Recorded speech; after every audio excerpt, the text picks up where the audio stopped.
Hi everyone, good morning. आज morning breakfast में मुझे रखी पालंग चकुड़ी मटर तरकारी आसतु बनइबा।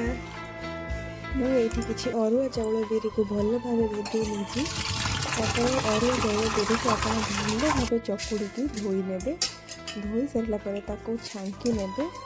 छांकी सारा देखते तापर मुझे पालंग शाग आड करुँगी।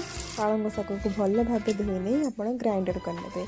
सहित जीरा किसी आड करेंगे। अरुआ चाउल बिरी को भी पकई नहीं कि पूरा भल से ग्राइंडर करने।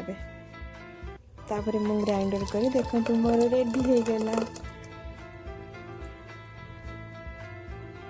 तापर आपण स्वाद अनुसार लुण पकई भल भाव गोल ने। गोल नहीं किसी समय छाड़ीदेवे। कहिले निदरे तोर सबु राति झरे पूर्णमी रही सांग मैंने। जय जगन्नाथ। वीडियोटी भल लगी लाइक कमेंट सब्सक्राइब निश्चय करेंगे।